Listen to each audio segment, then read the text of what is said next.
Welcome to One on One on God 101. Our guest today is the legendary Frankie Grande. You know him from Big Brother, season 16.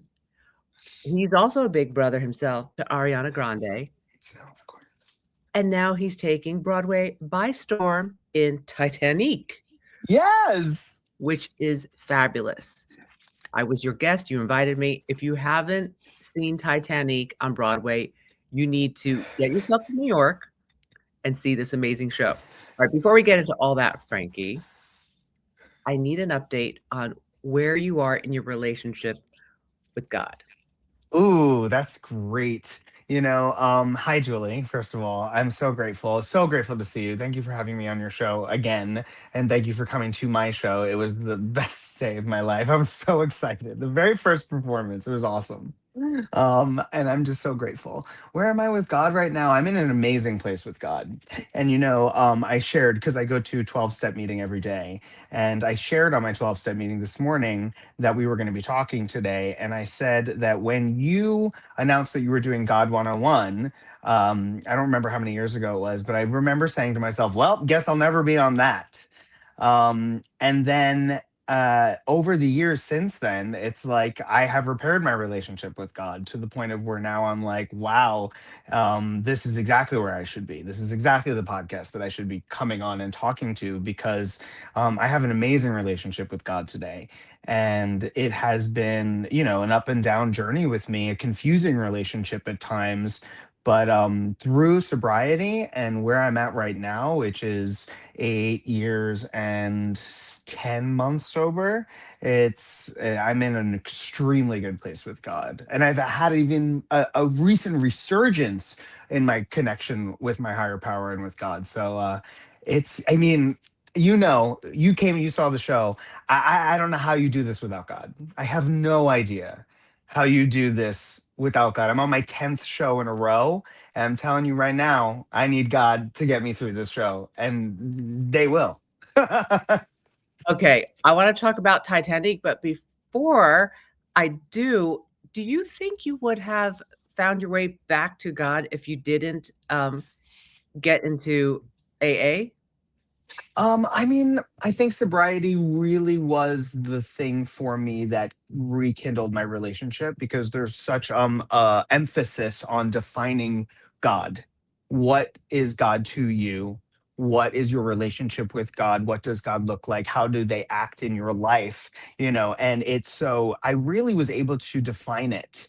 And the only idea of God that I ever had in my life growing up was, the Roman Catholic version of God. And for me, like in the community, like there, I know we've talked about this in the past, but Pope Ratzinger really did a number on me. Wasn't very friendly to the LGBTQ plus community. And it was just like that was the only thing I knew as God.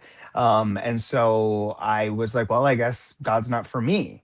And then through discovering sobriety and through understanding that God can become, I can choose a God of my own understanding, and that the God that your God also, Julie Chen, like loves LGBTQ plus people and has an amazing sense of humor and is like absolutely our gods are very similar. And so for that reason, I really have just come to understand God in such a beautiful way and to understand that um, everything in this world happens for a reason, even the bad stuff. And like even the stuff that I thought I would never survive, I did, and it made me stronger. And because of that, looking back on those terrible events, I realized that that was just God teaching me that I am a strong person and that I can do incredible things. And that's For, it. That's where I'm at today. for the record, my belief is that the same God who created me, created you, and created everyone is the father of all creation. And Hmm. he designed us to glorify him, Hmm. put him first, and right behind that is and to love all his creations. Hmm. I do believe we were created to live in unity as a family under our creator. So, can we talk about And we're Titanic? all created in God's image. Yes. All of us. Yes. Now some of us stray away from that. Yeah. you know, because God gave us free will, and some of Right. us make choices that is not a reflection of him, but that's because of choices that we as humans make. Lord Sure. knows I've made probably 20,000 today alone. That was Right. not, and that's why it's a personal relationship. And to me, not religion. Religion's like, oh, I said, Correct. check, did this, did that. It's like rules. And it's like, Yep. no. Different. Very different. Time to talk about Titanique. Okay. It was off Broadway for a number of years. It Yeah. just, as we're recording this, it's April 21st. You're about to go on stage in like an hour, less than an hour and a half. Tell me the journey of like who you play and what it is for someone who doesn't know anything about Titanic. Amazing. Okay, so the elevator pitch for Titanic is that we're telling the story of Titanic, the movie. So Jack and Rose, the greatest love story ever told, from the vantage point of Celine Dion, as if she was on the Titanic, and she's telling it the way she remembers it using her own music, which is just as insane as it sounds. It just somehow works. It is just filled with so much love, light, and joy, and people leave our theater feeling better than when they walked in, which is the goal. And my character, I get to play the captain of the ship. So that's why we're in my dressing room right now. There's the propellers of the Titanic. Over there, you see the article with Captain Smith right there, and the original poster for the Titanic over there. So it's very on brand. And we call him Victor Garber. And then where's my Victor Garber picture right there? Right. Me and Victor when he Right. came backstage. We call him Victor Garber because Victor Garber is the actor who played the captain in Titanic. So you are Victor Garber. Victor Garber, exactly. And he actually played, this is where it gets crazy. He played the architect. So it's kind of all of the powerful white men, as you would say. So he's the architect, the owner, and the captain all amalgamated into one under the loving name of Victor Garber. And um, boy, I've known you a long time. You have some pipes. Thank I you. know, I know it's in your DNA with Ariana and you being siblings, but I was like, well, hello I in love your that. big number. Were you nervous? That one was I drove all night, I right? drove all night, yeah. And I surrender are my two big numbers. I was a little nervous on night one. I will not lie. It was the very first show. Now I'm not nervous anymore. I've been like sailing through these shows, which is great. Also, I was fighting a sinus infection when you were there. It was like opening a show. I've never done this. This is the first time I've opened a show. I've only replaced on Broadway. So usually I get 9 days of rehearsal and then they just throw you out on stage. They're like, good luck, have fun. So this is the first time that I've had like 2 weeks of rehearsal, then 2 weeks of tech, where you're rehearsing during the day, teching at night, and then you go on stage and then you do the show. So you're rehearsing during the day, doing the show at night. I was exhausted. So today I got to wake up and I didn't have to be here until 6:30, which is like feels like a lot. Feels like a vacation compared to what I was doing, which was rehearsing from 10 to 6 and then going on at 7:30 when you came.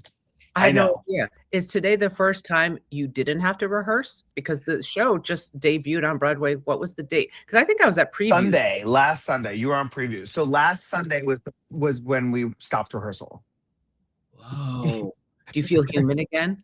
Not yet. We've had 10 shows in a row. So I think tomorrow's my first day off in 2 weeks. I will take it.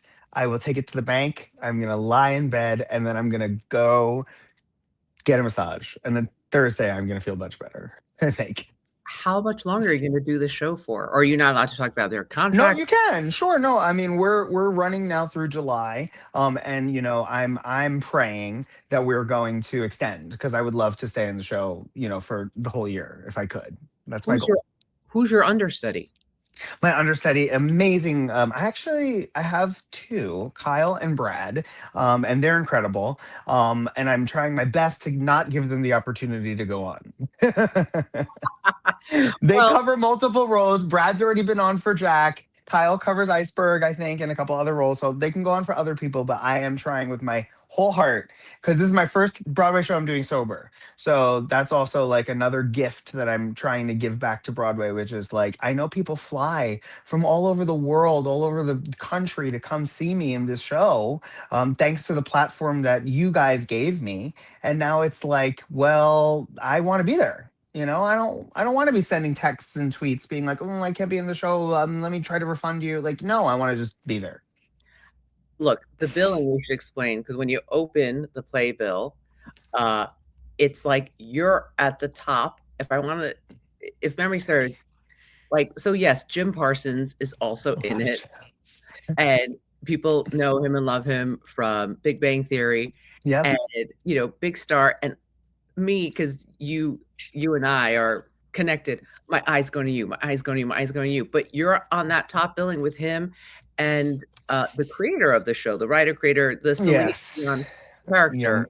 Marla. She's wonderful. Yes. No, yeah, it's amazing. And it's so wonderful. And I tell you, every night, Julie, every night, people are like, oh my God, you're the best season of Big Brother. I wanted you to win Big Brother. Like everyone's always talking about the, play chains by yourself. Frankie, just sit down, play chains by yourself. Like at the stage door. It's 11 years later, and that moment has still rippled through the world over and over. And we've had a resurgence, by the way, because of Paramount Plus. People are watching my season for the first time. Kids. Remind everyone, it's season 16. 16. Yes. 16. Season 16. I'm telling you, if you're a new Big Brother fan, old Big Brother fan, rewatch it. If you haven't seen it, you're a new fan, go watch it, because that moment, and I don't want to give anything away, Yeah. but you had It was a the great weight of moment. the world. I'll just Yeah. think like this. It was a do or die time. Mm-hmm. Anyone who doesn't believe in God, when they Right. watch that moment, oh, God Is is always there. with us. God is always there. God is always with it, but he was really there Yeah. in that moment. I just leave it at that. 100%. That's a Let's tease. just say my mother and sister were in the audience the week before, ready to receive me because they were like, he's gone. Frankie stopped talking about production, but they were literally like, I think you should be here because he's probably leaving. And I stayed for, yeah, no, I'm not going to say anything else. I remember your sister being there, and I didn't Mhm. timeline that it was the week before, because they're like, He's going. He's going. we'll leave it at that. We'll leave it Okay, at that. in the final moments, what do you want to promote, talk about, say to anyone? Oh, I'm so grateful. I can't wait. I'm so happy also that I've been able to come back and back and back to Big Brother. I loved being back there for reindeer games. I loved being the mastermind. Like these are things that just God, you guys are family. So Julie, it's been so wonderful having you there. Like having you and my mother in the same room for previews. I was like, my two mothers are here. So it was really very special to me. And yeah, my single I Drove All Night is coming out on May 15th with a music video accompanying. So I covered the song from the show, and it'll be out everywhere, anywhere you stream your music. So please do check out my new single, I Drove All Night, which I'm really excited about. You buried the lead. May 15th, I Drove All Night, Frankie Grande's version, plucked from Mhm. Titanique Yep. on Broadway. If you haven't seen it, don't walk, run. And Frankie Grande, break a leg tonight. You know why they say break a leg? Tell me. I don't know. Oh, because they don't mean like break a leg. It's because when you bow, you're breaking a leg. You're taking your curtain You're call, bending. bending, you're breaking a leg. Oh, never heard that in my life. Wow. I just learned something today. Thank you, Julie. I might have made it up. I don't know. You might want to check me, but I don't. It sounds good. I think half the legends about theater are made up anyway, so it's fine. Godspeed. God bless you. Until we speak again, I love you. I love you too. Thank you so much. Mwah, and love to the family. Thank you. Can't wait to see you on TV.